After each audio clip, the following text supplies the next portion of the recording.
Hello and welcome to episode 7, where we take a good look at rogue abilities. Rogue abilities are special abilities that the rogue archetype classes get, for example the thief, infiltrator, the swashbuckler, as well as a couple of other classes that kind of dabble with the rogue archetype, for example rangers and the warrior monk.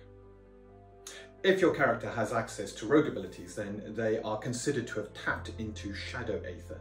That is the magical force that allows them to conjure forth tools to enable the picking of locks, or to stick to surfaces when they use certain abilities, or even cloak themselves in shadow and completely disappear from view, becoming invisible. Rogue abilities follow the same ranks of training as skills and weapons. So if you have no training, you cannot use the rogue ability at all. You can become proficient and then specialized, expert, mastered, and then only if you have a class that allows you to do so, you can become grandmastered in a rogue ability. To be able to train in rogue abilities, you need to meet one of two criteria. You either need to have a class that gives you access to these rogue abilities, or have a background option from your heritage, your family, or your background that gives you access and some training to at least one rogue ability. There are several ways of getting bonuses to your rogue abilities. One of these ways is your race. Certain races excel in certain rogue abilities. The human, being a broad generalist, gets a +1 bonus to all of their rogue abilities. Armour, or rather the lack of armour, can also provide a bonus to your rogue abilities. If you are wearing no armour, you get a +1 bonus to all rogue abilities that rely on dexterity. If you're wearing light armour, there is no adjustment. For medium armour, you have a -2 penalty on any rogue ability that obtains a bonus from dexterity, and then a -5 if you're wearing heavy armour. If you also happen to be heavily loaded, that is, you're carrying too much encumbrance, you also suffer a -5 on top. This means that if you're in heavy armour and you're heavily encumbered, that is a -10 penalty to any rogue ability that uses dexterity as a bonus. There are a number of choices you can make when selecting your heritage, your family, and your background that can also give you access to rogue abilities. For example, the hunting heritage gives you 1 rank of training in tracking. The renegade family, your family are criminals, you can choose 2 rogue abilities and immediately receive 1 rank of training in each.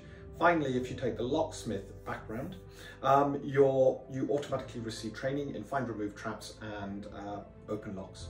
There are many other options that give you certain bits of training, and once you've got training in at least 1 rogue ability, you're proficient in 1 rogue ability, you can then get further training through bonus features.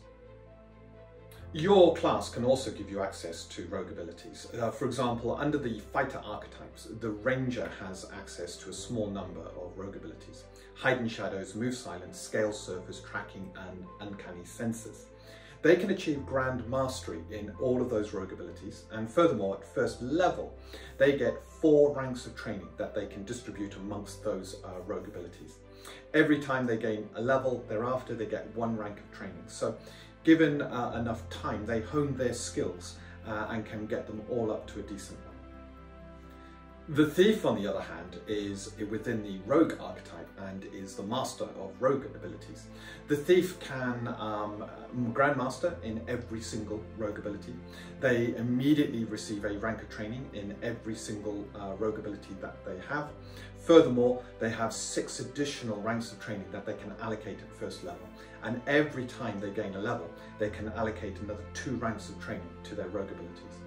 If you're playing a thief, you can specialize quite quickly in certain rogue abilities and then bring the others up as you gain levels. If you've got a class that does not give you access to rogue abilities, but you have made a choice during character creation that has given you at least proficient or higher training in 1 rogue ability, then you can spend a bonus feature on rogue training. This allows you to spend 5 ranks of training on any rogue ability. Because you've unlocked at least 1 rogue ability, you are considered to have tapped into the shadow aether and are now able to train them up further, even though each time it's going to cost you a bonus feature to do so. There are 11 rogue abilities, and we'll quickly go through each and every one of them. The rogue abilities are supernatural in nature, so the descriptions I will give a little bit of the flavour. However, feel free to embellish if you're playing a character with access to rogue abilities. Decipher language allows you to use the Aether to effectively unravel the words, gaining some impression of what those words mean. The simpler the language, the easier it is to do this, right the way up to needing a difficulty class of 30 to decipher or gain an understanding into unknown ancient texts. Detect Aether is a rogue ability that allows you to sense the Aether around you and works very similar to the arcane and divine spell Detect Aether. But furthermore, Detect Aether can allow you to see invisible glyphs and wards and magical traps, whereas the Detect Aether spells cannot. This is vital if you are going to tackle and potentially disarm magical traps. Escape bombs is used to effectively slip away from manacles and ropes and even spells that magically hold you in place. Even if the spell leaves you incapacitated, you always get a chance to use your escape bombs to break free of the spell so long as it is restraining you in some way. Find Remove Traps allows you to find any mundane traps and potentially disarm or remove a trap once you've found it. You would need something like Detect Aether to detect a magical trap, but Find Traps allows you to detect the presence of pit traps or hidden sides that will come whirling out from a wall to chop your legs off, to needle traps hidden within locks to prevent you picking them. Once you've located the trap, you can use Find Remove Traps to potentially disarm that trap. Not all traps can be disarmed, however. For example, a pit trap is very difficult to disarm. But where a trap cannot be disarmed using this ability, normally there are other ways to defeat the trap, and they would be listed under the trap itself. Hide in Shadows allows a rogue to immediately pull the Shadow Aether around them and become completely invisible, a very powerful ability. This is used in conjunction with our common sense approach to stealth. If you can be seen, you can be seen. If you can be heard, you're making a noise, you can be heard. There are two sets of tables to help the gaming architect adjudicate whether someone can be seen or heard and how close they could potentially get to a guard or some other NPC.